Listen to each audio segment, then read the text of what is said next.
Well, Alex, thank you so much. You are the sports editor at the UNLV student newspaper. What's the name of the newspaper again? Our name is the Scarlet and Gray Free Press. Okay, awesome. That's a pretty unique name. Um, so, I mean, first off, you got to experience the game at Allegiant Stadium last week, man. Right off the bat, how was that like? How was the atmosphere like for that game? I know it was just a little bit of people, but being in one of the nicest NFL stadiums right now had to be pretty cool. Yeah, it was definitely an upgrade from Sam Boyd Stadium, the former home of the Rebels. It was, it's crazy driving by it and see it being built up, but then now it's all finished and, uh, it was very big. It kind of took you aback of how big it is. Then again, it's an NFL stadium and they have plans to host a lot of big events there. And going in there, obviously, some areas were restricted. You got to walk around the concourse a little bit. Um, it was definitely very exciting to see and exciting to see how this is going to be a big future in Las Vegas sports. And I definitely can't wait to see it full with a lot of fans for more UNLV games and Raider games in the future. Absolutely, but UNLV isn't starting the way they would have wanted to. They're 0-2 so far. I mean, what's the biggest thing they've been struggling with? I think it's a couple things. One, they haven't had a lot of time in camp with the new coach Marcus Arroyo to get their new system. They do have a lot of guys returning from last year's team, which is good, but they still have to learn their new system. In the past, they've been a pretty run first heavy team. Now with Arroyo, he wants to spread the ball around and get more passing involved. Another thing is the depth. Several players have opted out due to COVID, including two important players on the defensive backs, Greg Francis and Drew Techman.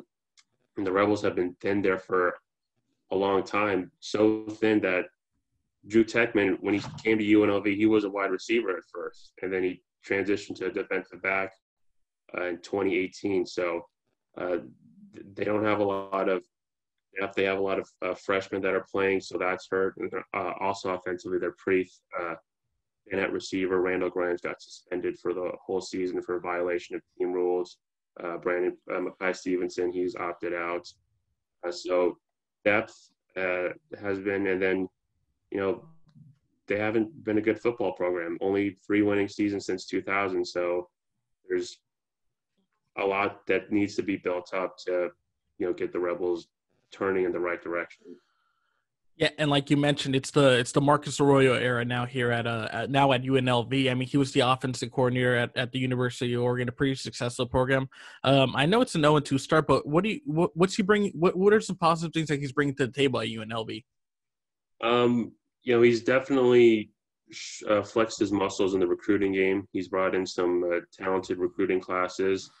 If you look at his sort of path from being a starting quarterback at San Jose State and then working with programs like Oklahoma State, Oregon, being in the NFL with Tampa Bay, I think he just brings a lot of experience and knowledge at working at different levels to know what it takes and to know what pieces need to be in place to have a successful program. And yeah, he's worked with Justin Herbert. He's got a chance to work with Chuba Hubbard, the running back at Oklahoma State. So, definitely his knowledge of, his experience at different positions and his knowledge of the offensive scheme and being kind of an offensive guru, a quarterback guru, I guess, has certainly piqued the interest of the Desiree Reed-Francois, our athletic director, and he hoping that he could kind of turn the Rebels into more of a up-tempo, offense, exciting team. And I know you mentioned I didn't know that there was a lot of players that opted out to see due to COVID, and they have a couple suspensions too. But in those spots, who are some players that are currently stepping up for that? We've seen on the wide receiver side, I mentioned Grimes is suspended. Mackay Stevenson opted out. Brandon Presley's tore his ACL last spring camp. So offensively, guys like Tylee Collins and Steve Jenkins have stepped up. I know they've got some depth at the at tight end with Giovanni Faulo and Noah Bean. It's really hurt not just the passing game, but the run game. Rhymes is a big guy, and he can make big plays and explosive plays, but he's really key in blocking the run for Charles Williams in the Rebel running game. And then on the defensive back, they started a couple of freshmen. Noel Williams, he started, and Tyson Player, he's got a lot of playing time as well. So as we saw with San Diego State, they might be turning a page offensively, getting more points with the new offensive coordinator. Then with Carson Strong at UNR, it kind of put those young guys in a tough situation. Yeah, and it's cool that you mentioned Gio Faulo because I covered him in high school. He was a really talented tight end. I think he's going to be on our all-decade team for the Bay Valley Athletic League. He's actually going to be also facing his former running back, Ronnie Rivers of Fresno State, which leads me to my next question. What do you know about Fresno State so far? Last year there was a bit of a down year for them, even though they did beat the Rebels. I think it was 56-27 the score was. Mm-hmm. So they took care of UNLV pretty handily, and then you brought in new head coach, Kalen DeBoer, who was the offensive coordinator. So I think that was probably as good of a hire as you can get, getting a guy who knows the program, probably recruited a lot of those guys. You mentioned Ronnie Rivers. He's probably one of the top running backs in the conference, there with Charles Williams probably. And then Jake Hayner, your quarterback, he definitely impressed me against the Colorado State game. So I got a feeling that this is going to be a turnaround year for Fresno State, and it might be back in the fighting for that West Division title in the future. Absolutely. And what do you think Fresno State is going to struggle against UNLV? Kind of hard to say, especially since some teams have, UNR and San Diego State had their way with UNLV early, but one of UNLV's best positions is their offensive line. They have a freshman starting at center who has played well, hasn't really made a lot of mistakes, but at the four other positions, they have a choice of between five guys who are juniors or seniors and have been in the program for a while. So, for Fresno State, it's going to be really key to get penetration and to attack the offensive line, win the battle in the trenches, because that's for UNLV. They want to get Charles Williams involved. Quarterback position's been kind of shaky with different guys getting playing time now with Max Gillum there. They want to make him comfortable in the pocket as well. So I think that could be an area of strength for UNLV, that they could dominate Fresno State up there in the trenches. But definitely one of the strong suits for the Rebels is their offensive line. Who do you think is going to be a key player for the Rebels in this upcoming game? Who's going to step up, to help UNLV get that first win of the season? Offensively, Charles Williams needs to have a big game. That first half against San Diego State only had 5 touches. I think he needs to have a lot more, and I think as he's getting more comfortable in the groove of the season, I think he will show his true impact, and I think he could be in store for a big game. And then defensively, Adam Plant, he's a defensive end who hasn't really made a lot of noise in games yet, but Marcus Arroyo's liked what he's seen in practice. So this could kind of be his coming out party, and he could be in store to make some big plays for the Rebels on defense, because they're in need of it.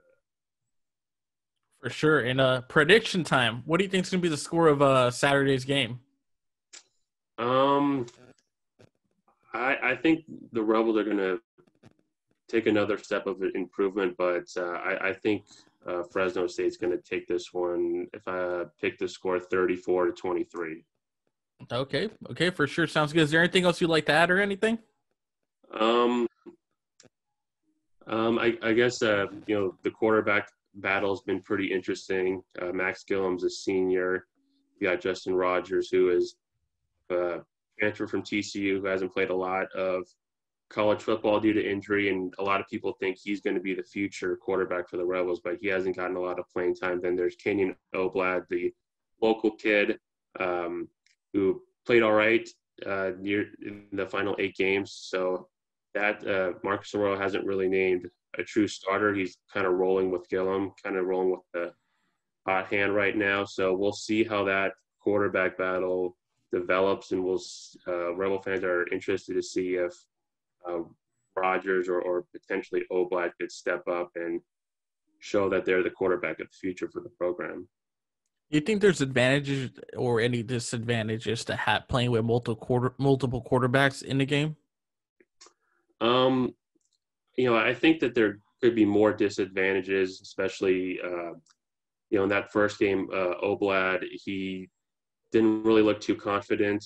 I think that guy's confidence could be rattled. And then maybe the offense, like the receivers and timing, everybody's got a different relationship with the quarterback, so that could be impacted. But I think all in all, due to the limited time in camp, I think kind of put Marcus Arroyo in his position where he wanted to see the guys in a live game situation. You saw that first half against San Diego State. He put all three quarterbacks in the first half, and it didn't really go well. And then he stuck with Gillum for the second half, and then he rolled with Gillum all the way through. So that's going to be interesting to see. We'll see if there's any more changing of that position as the year goes on. Well, awesome, Alex. Thank you so much for joining me today. I really appreciate your time, and I'll see you Saturday because me and the editor-in-chief, Anthony De Leon, will be in Vegas for that game. Awesome, Jesus. Thanks for having me. I really appreciate it, and I'll see you Saturday. Sounds good.